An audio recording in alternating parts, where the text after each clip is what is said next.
नमस्कार दोस्तों, आपका स्वागत है हमारे YouTube चैनल कंप्यूटर नॉलेज में। आप देख रहे हैं ADCA कोर्स का 8वां वीडियो। पिछले वीडियो में हमने पढ़ा था स्कैनर के बारे में, जिसमें समझा कि फिजिकल डॉक्यूमेंट को डिजिटल फॉर्मेट में कैसे कन्वर्ट किया जाता है।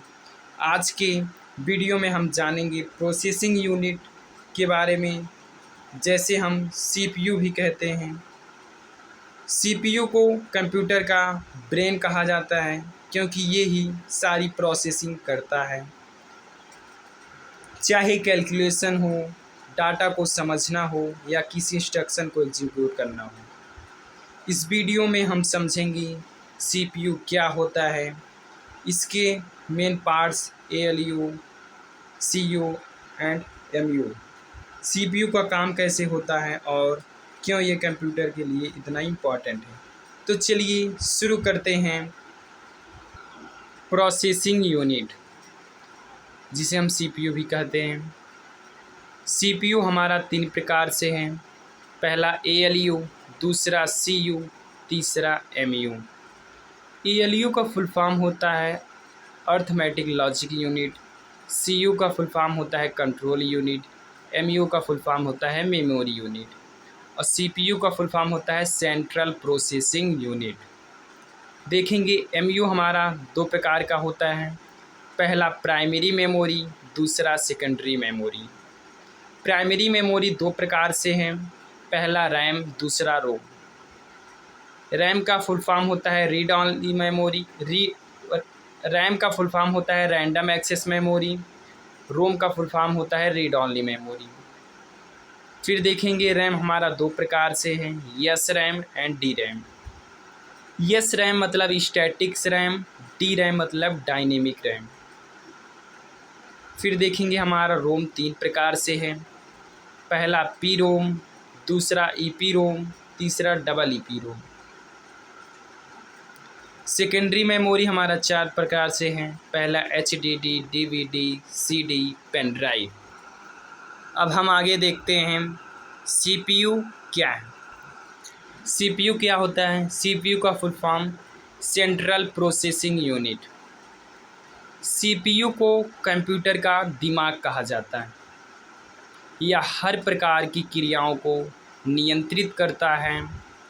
यह इनपुट, आउटपुट एवं स्टोरेज आदि कार्यों को संचालित करता है। ठीक, क्योंकि हम जो भी हम इनपुट करते हैं, इंस्ट्रक्शन देते हैं कंप्यूटर को, वह हमें प्रोसेस करके CPU में प्रोसेस करके ही हमें आउटपुट प्रदान करता है। इसका सारा काम CPU ही करता है, क्योंकि जिस प्रकार से मनुष्य का सारा वर्क ब्रेन करता है, उसी प्रकार से हमारा कंप्यूटर भी होता है। CPU को ही कंप्यूटर का दिमाग कहा जाता है। CPU के मुख्यतः 3 भाग होते हैं। पहला ALU। ALU का फुल फॉर्म होता है arithmetic logic unit. ALU CPU का वह महत्वपूर्ण भाग होता है जहां प्रक्रियान्वयन प्रोसेसिंग के दौरान निर्देशों का क्रियान्वयन किया जाता है। इसमें गणितीय एवं तार्किक सभी कार्य होते हैं। आगे हम देखेंगे CU control unit. CU CPU का ही भाग होता है जो प्रोसेसर के माध्यम से पूरे सिस्टम को नियंत्रित करता है अर्थात कंट्रोल करता है। MU क्या है? Memory unit. यह कंप्यूटर के एक महत्वपूर्ण भाग होता है जहां डाटा एवं निर्देशों को संग्रहित करके रखा जाता है। ठीक, यह हमारा स्टोरेज, जहां हमारा सारा डाटा स्टोर होता है, वह क्या है? हमारा मेमोरी यूनिट MU। MU 2 भागों में बटा होता है। पहला प्राइमरी मेमोरी, प्राथमिक मेमोरी, दूसरा सेकेंडरी मेमोरी, द्वितीयक मेमोरी। क्वेश्चन पूछा जा सकता है प्राइमरी मेमोरी को और किस मेमोरी के नाम से जाना जा सकता है? तो प्राथमिक मेमोरी। सेकेंडरी मेमोरी को द्वितीयक मेमोरी भी कहा जाता है। हम देखेंगे प्राइमरी मेमोरी क्या है। इसे आंतरिक मेमोरी भी कहा जाता है। प्राइमरी मेमोरी को और किस नाम से जाना जाता है? आंतरिक मेमोरी। इस मेमोरी का आकार सीमित होता है, लेकिन इसकी गति बहुत तीव्र होती है, ताकि संग्रहित डाटा की आवश्यकता पड़ने पर सीपीयू को डाटा तुरंत उपलब्ध कराया जा सके। यह दो प्रकार का होता है। RAM, random access memory. यह मेमोरी चिप की तरह होती है जो मेटल ऑक्साइड सेमीकंडक्टर से बनी होती है। यह किससे बना होता है? मेटल ऑक्साइड एंड सेमीकंडक्टर से मिलकर बना होता है। यह डाटा या प्रोग्राम को अस्थायी मतलब वोलाटाइल मेमोरी अस्थायी रूप से राइट स्टोर करके रखता है। इसे रीड मेमोरी भी कहा जाता है तथा यह वोलाटाइल मेमोरी होती है क्योंकि इसमें संग्रहित डाटा विद्युत सप्लाई के बंद होने पर स्वतः नष्ट हो जाती है। रैम का आविष्कार किसने किया था? रॉबर्ट डेनार्ड द्वारा किया गया था। रैम दो प्रकार का होता है, yes RAM, D RAM. Yes RAM मतलब स्टैटिक रैम, डी रैम मतलब डायनेमिक रैम। देखेंगे हम रोम क्या है। रीड ऑनली मेमोरी, यह वह मेमोरी होती है जिसकी वजह से संग्रहित डाटा तथा निर्देशों को स्थायी परमानेंट रूप से स्टोर करके रखते हैं।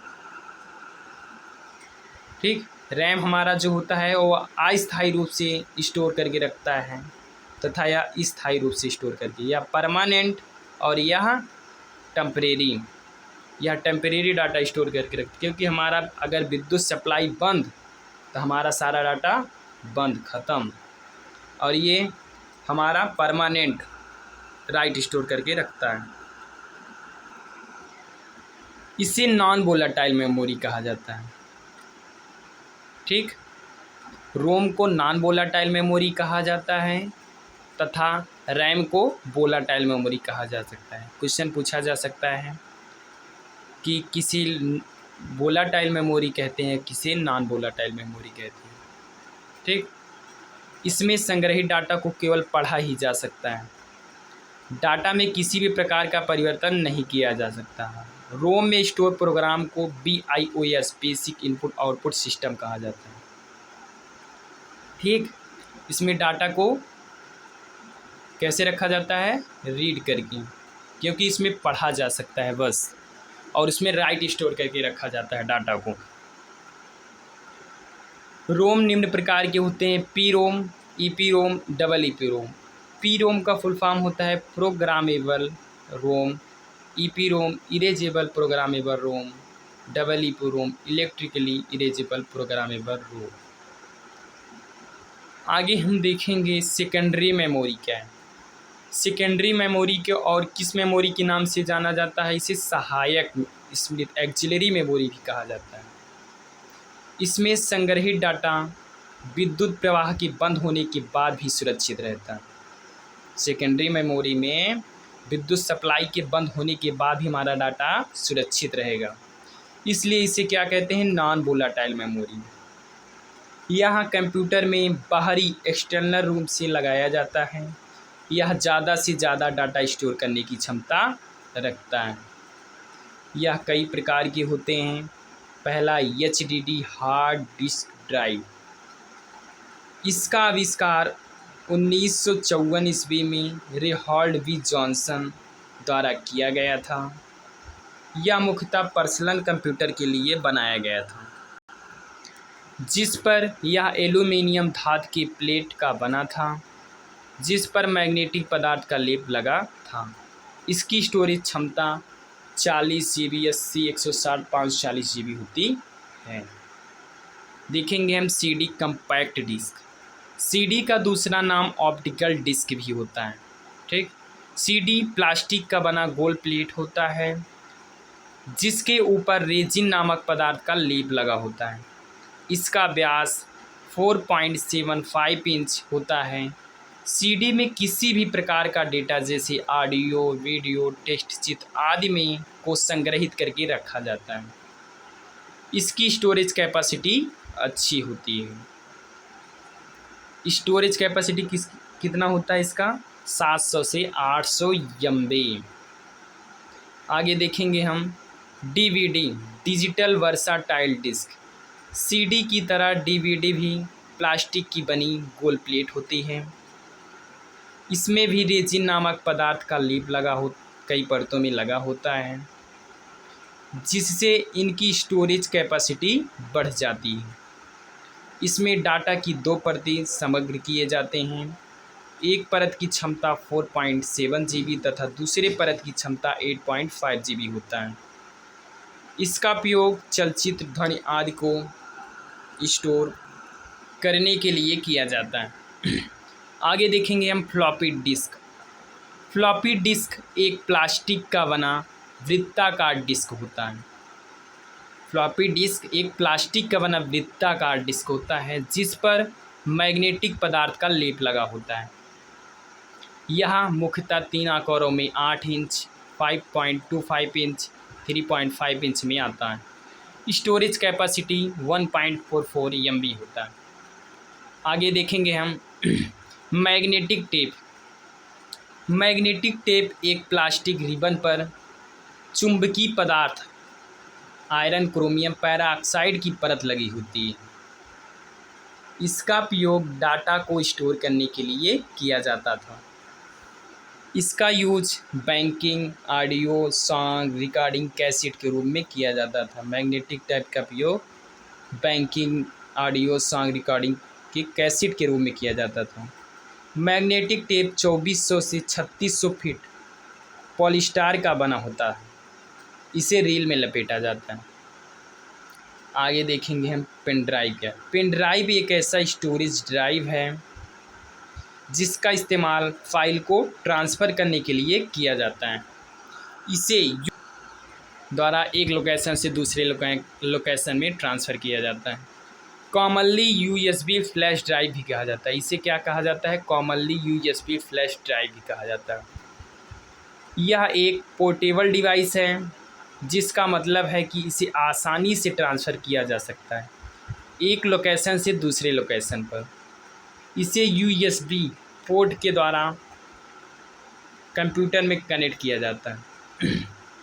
ठीक, इसकी स्टोरेज कैपेसिटी 4, 6, 8, 16, 32, 64 GB होती है। आज के लिए बस इतना ही। तो हमने समझा प्रोसेसिंग यूनिट CPU हमारा कितने प्रकार का होता है, और सभी के प्रकार और सभी के डिफिनेशन के बारे में हमने पढ़ा। किसका क्या यूज़ है, क्या क्या वर्क होता है किस चीज़ से। प्राइमरी मेमोरी क्या है हमारा, वोलाटाइल है, नॉन वोलाटाइल है, सेकेंडरी मेमोरी क्या है, सब के बारे में हमने जाना। अगली वीडियो में हम देखेंगे आउटपुट यूनिट क्या है, यह कितने प्रकार का होता है, हमारा आउटपुट डिवाइस क्या क्या होता है, इसमें कैसे क्या यूज़ होता है, उसको हम अगले वीडियो में देखेंगे। तो दोस्तों, अगर आप ADCA कोर्स करना चाह रहे हो या करना चाहती हो तो अभी हमारे चैनल को सब्सक्राइब करें तथा बेल आइकन को दबाना ना भूलें। हम जल्द ही अगला वीडियो लेकर आएंगे, तो जुड़े रहिए हमारे साथ। धन्यवाद।